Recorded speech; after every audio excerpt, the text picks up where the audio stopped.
Okay. For some reason, I went to grab my juice and it ended. So, I'm gonna get right back in the video. I keep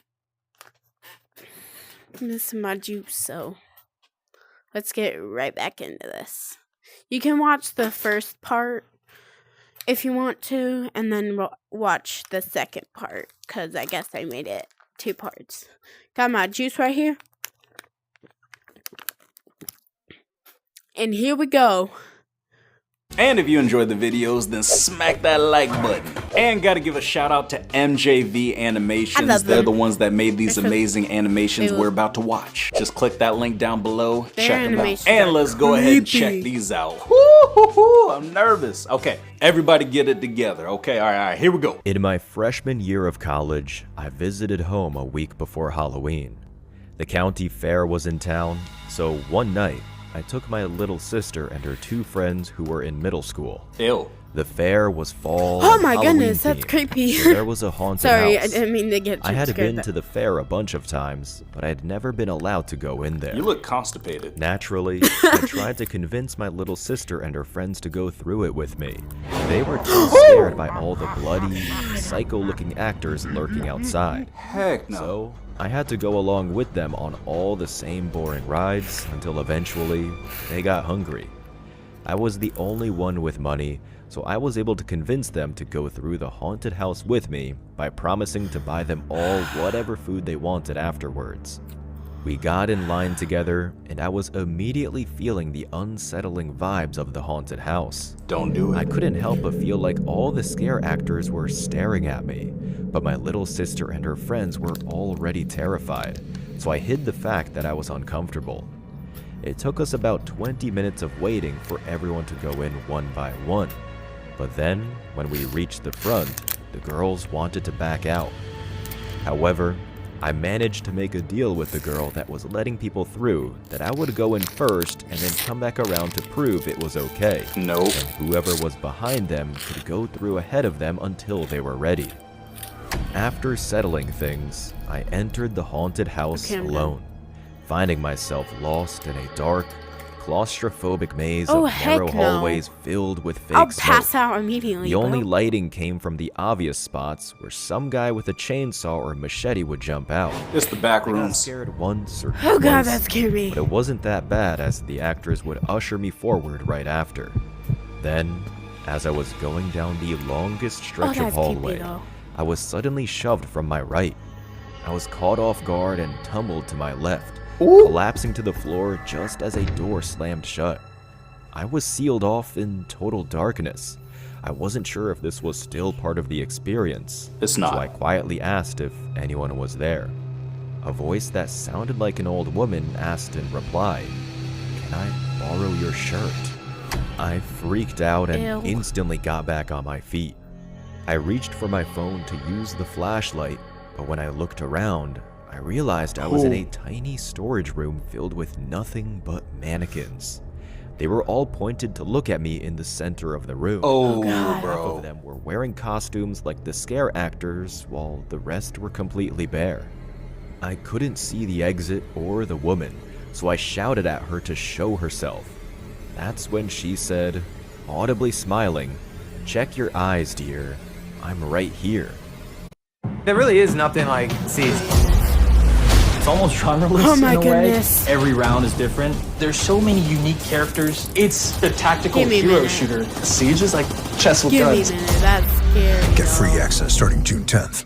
That scares. I snapped around to look at where the voice came from. She stood among the mannequins, as pale as their plastic skin, but wrinkled and sagging. She wore nothing on the top half of her body but a lacy red bra. I asked her who she was, but as I was speaking to her, the door behind me quickly opened and shut again. Get out of there! I turned around again to look in that direction, unable to see anything as the woman kept talking to me. She said, "My son says I should cover up because I'm too old, but you, on the other hand." I knew I was no longer alone in the room with this woman. Oh, you're There screwed. could have been any number of people lurking behind the mannequins, but my phone's flashlight was too useless to reveal them no matter how much I spun around looking. Finally, however, I was able to find the door I had fallen through. Just as I heard the first footsteps around me, I screamed and ran for it. I managed to get the door open with my left hand, but somebody grabbed my other wrist and started to pry my phone away. I turned to them and kicked as hard as I could. They staggered back, but in my rush to claw my way out through the door, I dropped my phone. Oh, you I dummy. didn't have time to care. I just ran. Right outside the door, I collided straight into someone. We scared the shit out of each other before I realized he was just a regular person going through the haunted house. But I didn't linger. I shoved him out of the way and started sprinting back to the front. The actors kept yelling at me to stop going the wrong way, but I ignored them all. Finally, I came out the front entrance and started yelling at the attendant that something was horribly wrong. Sadly, she just looked at me like I was crazy. I realized everyone was gawking at me, trying to hold back their laughter as they thought I'd gone hysterical after getting scared by the haunted house. Then, I noticed my sister and her friends were gone. I shook the attendant until she told me that one of the actors had scared them off. Then I went looking for them frantically.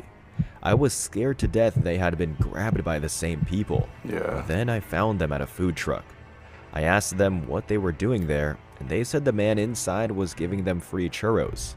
I could tell by the smile on that creepy old sicko's face that there was something sinister going on with him too. So I ripped them all away and took them home. They complained the whole way, but I wasn't going to risk being there for another second. To this day, nobody fully believes me when I tell them what happened that night. Even I sometimes catch myself wondering if the whole thing really happened the way I remember it, but I know better. That fair group is full of creeps who come to town to prey on women and girls, like that perverted old woman and her psychotic son, and that man in the food truck luring them in with free treats. The rest of the employees are just enablers who work to isolate the victims and turn a blind eye to what happens to them. No!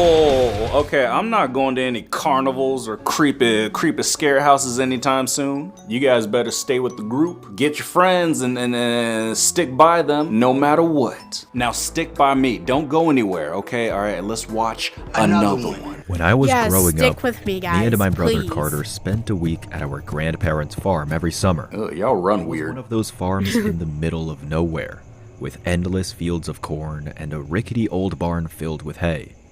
I was 11 and Carter was 13, which meant he was always trying to act tough.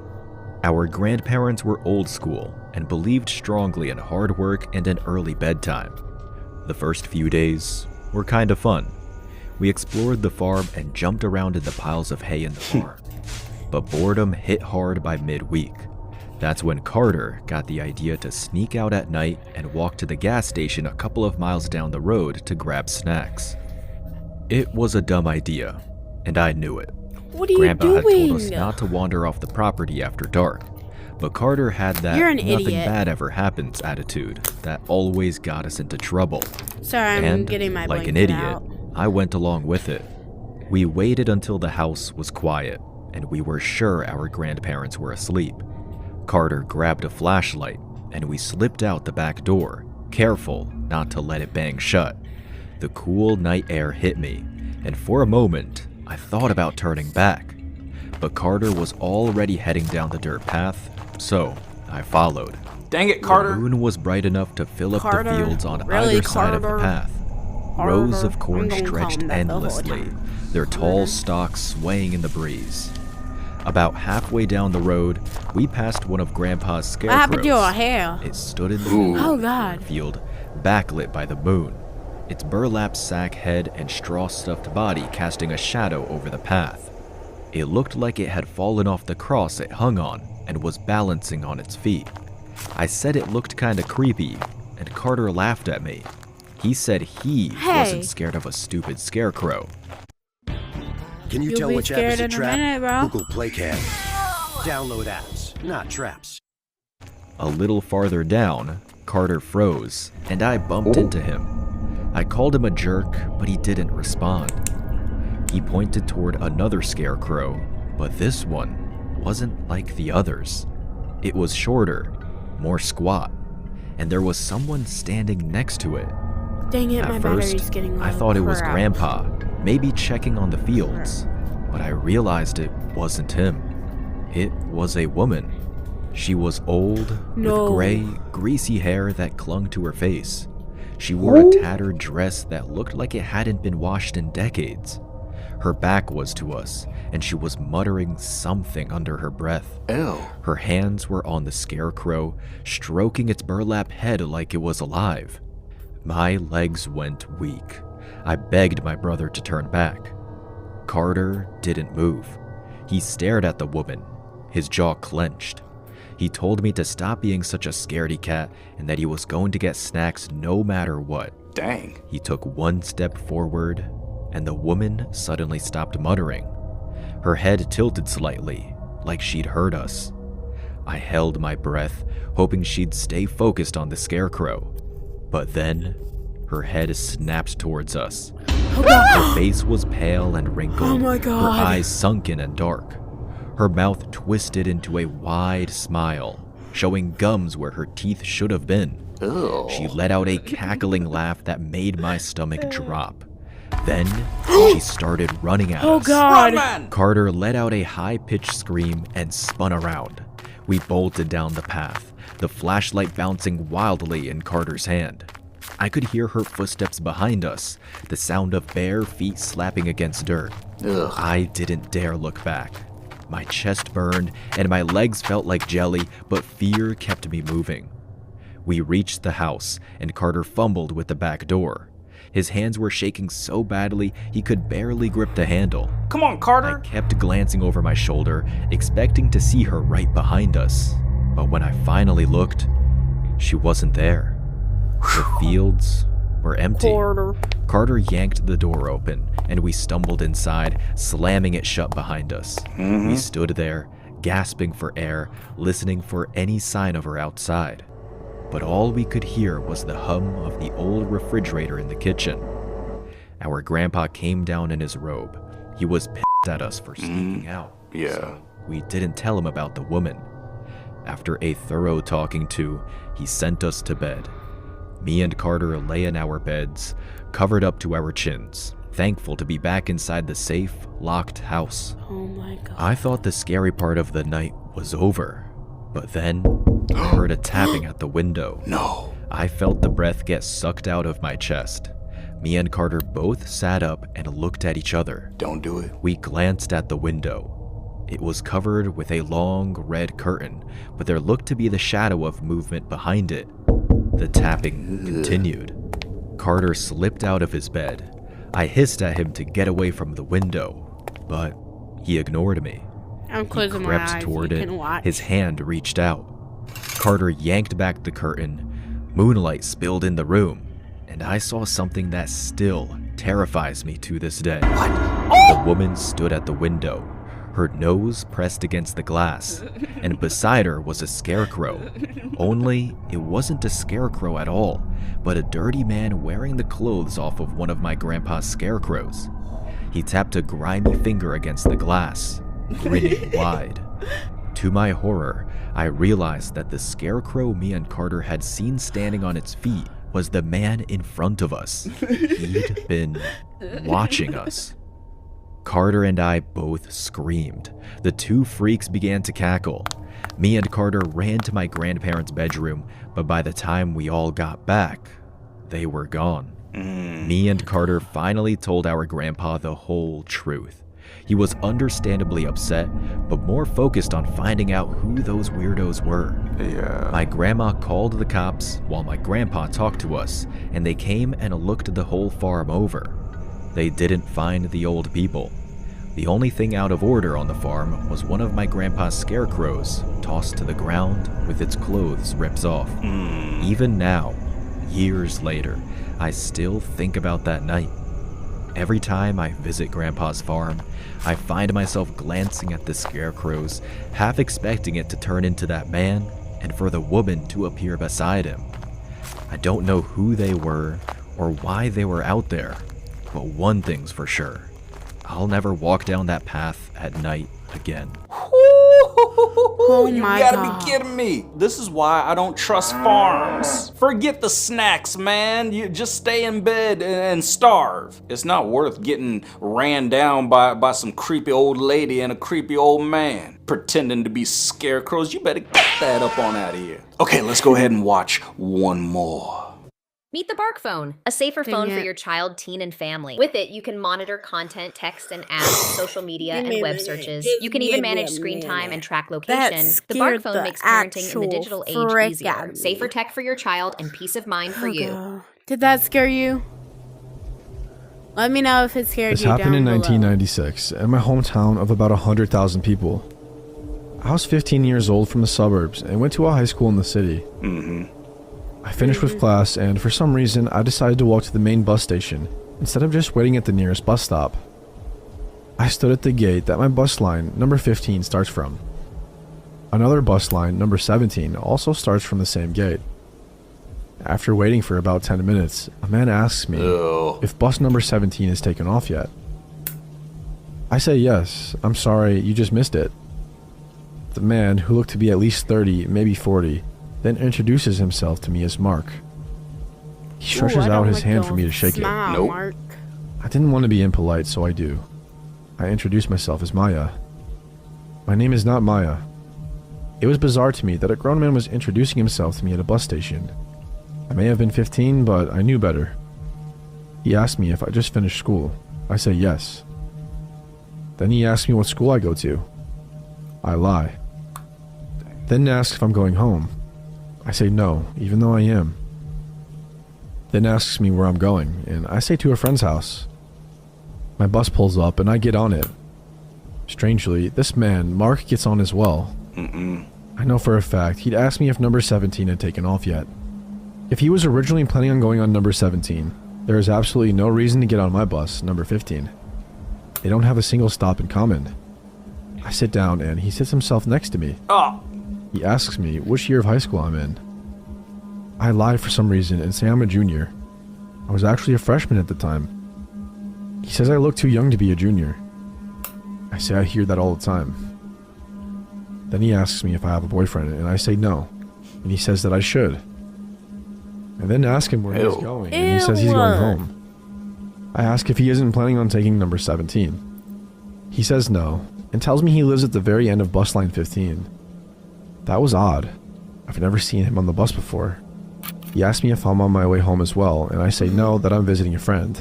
Who that creepy? Looking back, he knew I was lying. I was sure he believed me, and I really thought I had the situation under control. I should have walked to the bus driver and told him what was going on. Yeah. I didn't because I was just scared, and I didn't want to make a scene out of nothing. There were plenty of people around, and while he was strange, I really thought that he was just a harmless, lonely weirdo. We get to my stop. I purposely miss it, and I get off at the next one, thinking I'll fool him and then just walk home a bit longer. To my surprise, he gets off as well, and I ask him where he's going. Girl, get back on. And he says he wants to walk me home. Nope. Again, I tell him that I'm not going home. I'm visiting a friend. He says that's fine, he'll walk me. I say he really doesn't need to, and in a stern, irritated tone, he tells me to shut up and walk. Oh. There was no one on the street now.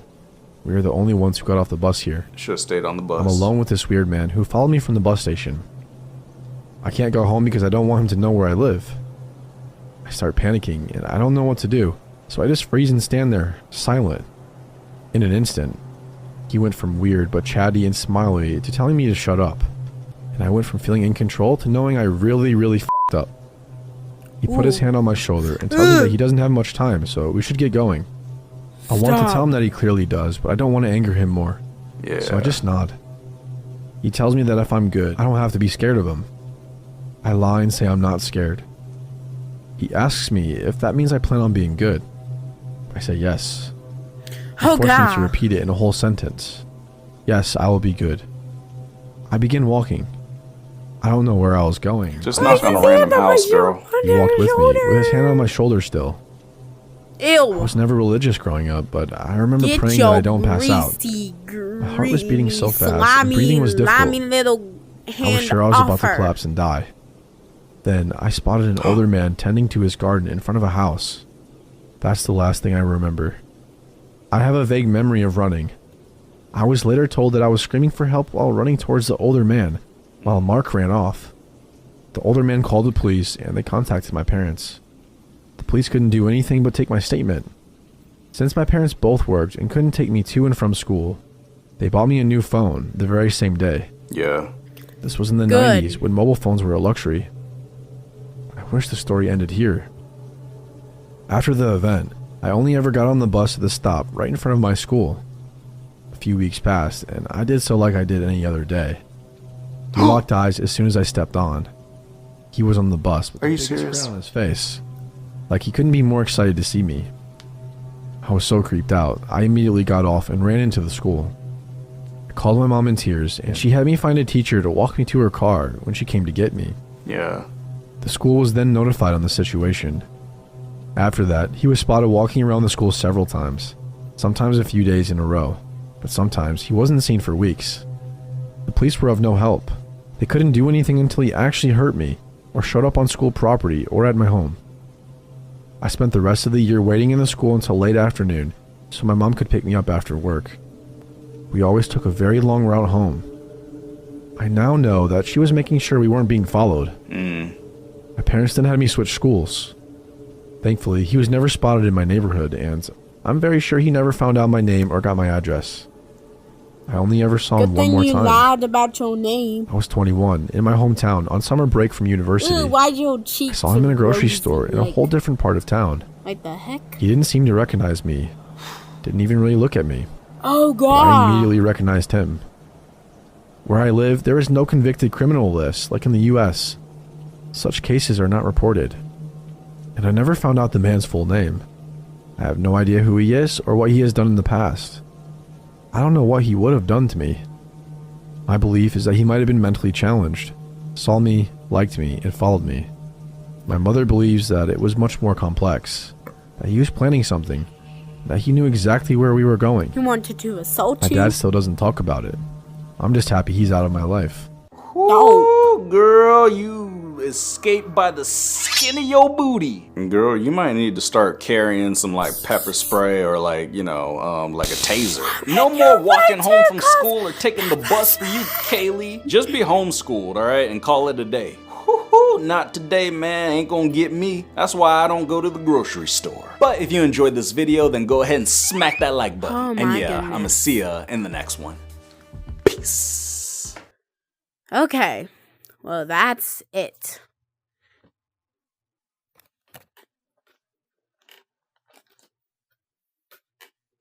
Hold on. As a person living with diabetes, I'm all about making progress. Ooh, sure, shepherd in my roller rink. Well, that's gonna be it for today. Hold on, let me subscribe to you real fast. Nope, I can't. Well, that's it for today. Or tonight, or wherever you are at right now. If it's late morning, have a great day. Or if it's late night, have a great night. Bye.